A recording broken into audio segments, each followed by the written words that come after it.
tous et bienvenue pour cette édition spéciale d'Humanisa TV.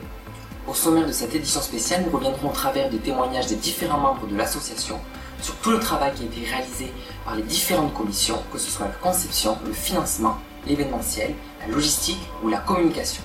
Mais juste avant, quelques images de départ en prémission de nos 5 camarades de classe, c'était le 20 février dernier.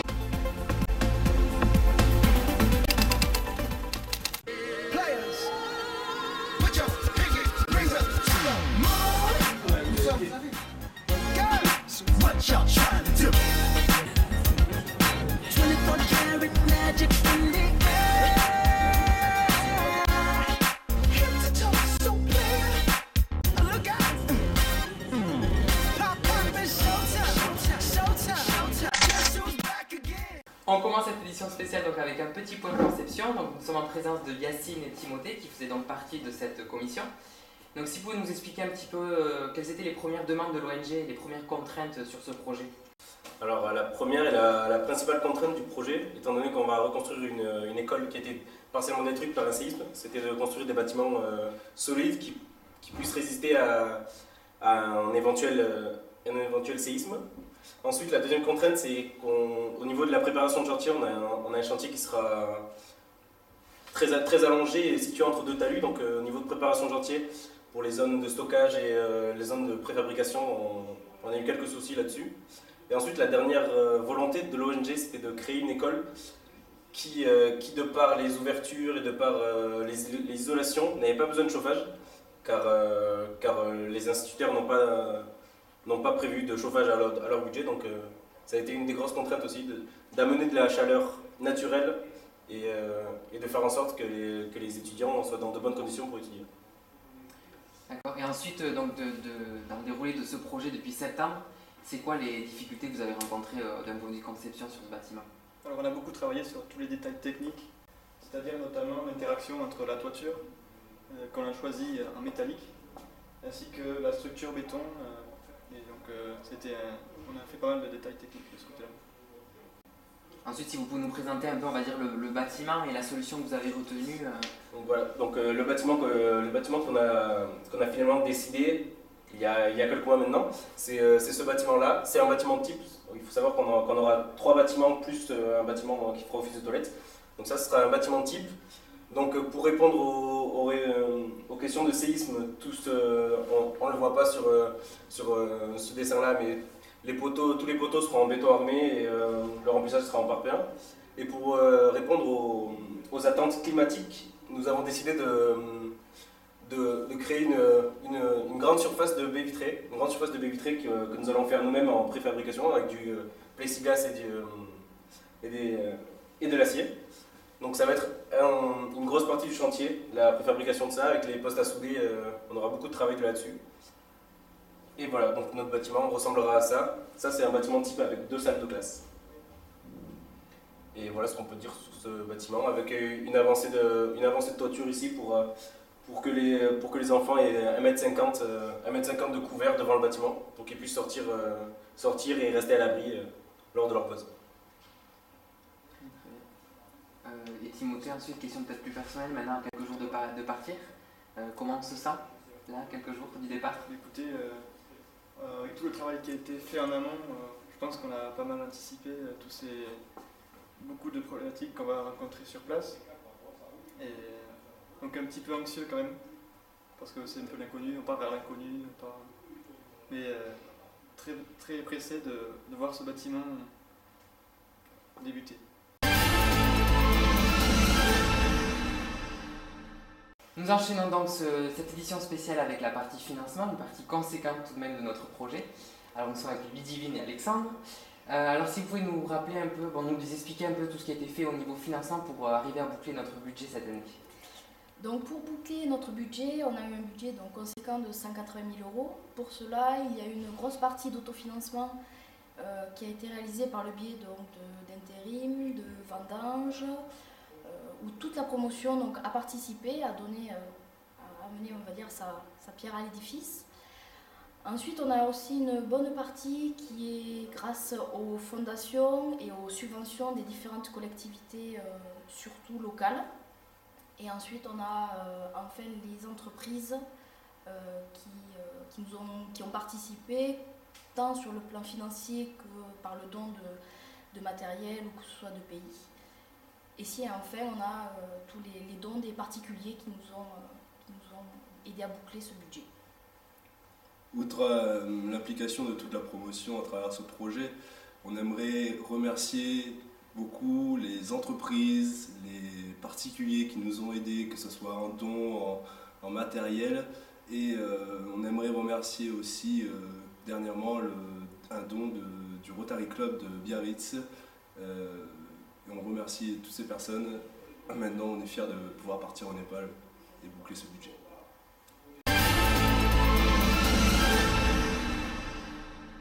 Donc on enchaîne ce numéro avec donc maintenant la logistique avec Léa et Clara. Donc merci d'être là. Et est-ce que vous pourriez me parler un peu de comment vous êtes organisé en fait pour la logistique pour cette année? Alors on a différents pôles et chacun s'occupe d'un pôle différent. Donc moi je m'occupe de tout ce qui est transport, en particulier les billets d'avion. Et Clara s'occupe de la santé. Donc moi je vais vous parler de la logistique billets d'avion. Donc on a eu un partenariat avec Oman Air, qui est une compagnie aérienne de Oman, qui nous ont permis de pouvoir transporter notre matériel gratuitement, en plus de nos bagages en soute. Et également ils nous ont fait une réduction sur notre tarif de groupe. Donc voilà, on les en remercie d'ailleurs.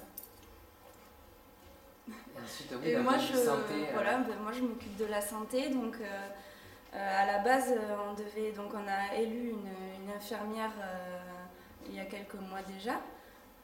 Donc elle a pu de ce fait nous aider dans toute la recherche des médicaments en nous établissant une liste précise de ce dont on va avoir besoin.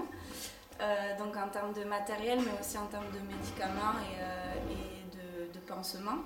Donc le travail sur la santé reposait surtout sur le démarchage des pharmacies, trouver des dons de médicaments, donc ça n'a pas été facile.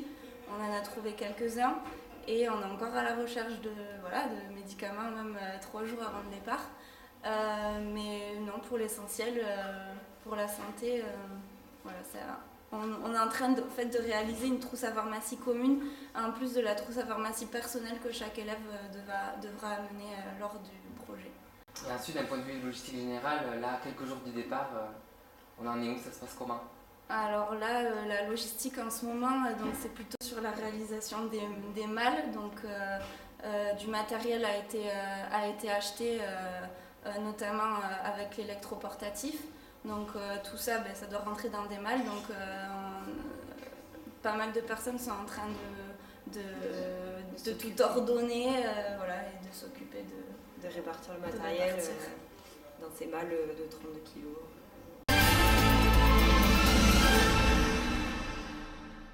Donc on enchaîne avec la commission événementielle, donc avec Jordan et Rémi. Donc si vous pouvez faire un point de ce qui a été fait depuis septembre, un peu ce qui a marché le plus cette année au niveau de l'événementiel. L'événementiel cette année a très bien marché. Par rapport aux associations précédentes, on a fait un beau chiffre cette année, environ 20 000 €, donc ce qui est pas mal. Le but de la commission événementielle, c'est de participer au budget, mais c'est aussi de rassembler les gens ici pour les intégrer à notre projet humanitaire. Ce qui a bien marché, tout ce qui a été le loto qui a très bien marché cette année, une bourriche avec les lycéens de Tarbes et aussi beaucoup de partenariats avec des restaurants et des commerçants du coin sur le BAV. Et oui, en plus de ça, on a organisé un concert au Sonotone, c'était une première, ça s'est plutôt bien passé. Qu'est-ce qu'il y a eu d'autre? On a eu aussi, en parlant de restaurant, ce partenariat avec le bar au bureau, juste ici en bas à la Anglette, qui était une nouveauté, qui a mis du temps à se lancer, mais qui a été plutôt positif, on était contents.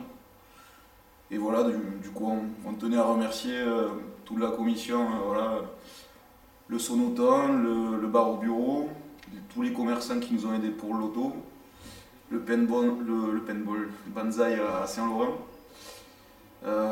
Qui d'autre? Tous ceux qui nous ont aidés au final, je dois en oublier.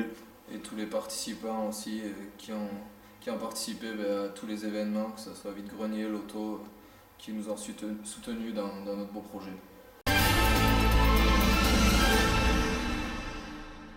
Donc bonjour à toutes les deux, merci d'être avec nous donc, pour ce dernier numéro.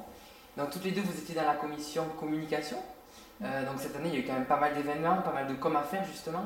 Est-ce que vous pouvez revenir un peu sur tout ce qui a été fait un peu de nouveau ou tout ce qui a été fait en com justement cette année?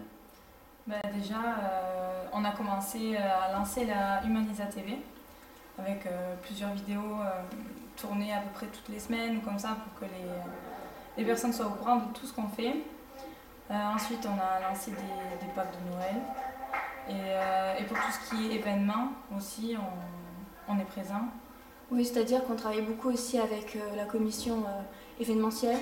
Donc dès qu'il y avait un événement qui était en lien avec par exemple le loto, avec différents concerts ou même des sorties prévues les jeudis soirs, on lançait des affiches, on lançait des petites annonces sur les réseaux sociaux, dans Facebook et voilà, on travaillait comme ça. Après cette année aussi, on a travaillé je crois beaucoup avec les journaux, ça a bien marché. Oui, tout à fait. Ouais, concernant les journaux, on a fait pas mal d'articles, que ce soit dans le coin ou alors plus extérieur. Oui, un peu partout, voilà, où les autres personnes aussi de la classe ont pu faire des petites interviews et ça a pas mal fonctionné. On a reçu pas mal d'appels suite à tous ces articles. Donc plutôt des bons retours. C'est ça, tout à fait. Et ensuite, d'un point de vue un peu plus personnel, donc là on est quand même à quelques jours du départ. Comment vous sentez-vous là? Ça y est, c'est... Un petit peu stressé, c'est quand même un grand pas, on part assez loin, dans un pays... Voilà, qu'on ne connaît pas forcément, voilà. Et puis c'est l'aboutissement de nos 5 ans d'études, voire 3 ans d'études pour les autres. Et voilà, on est parti pour, donc voir ce que ça donne.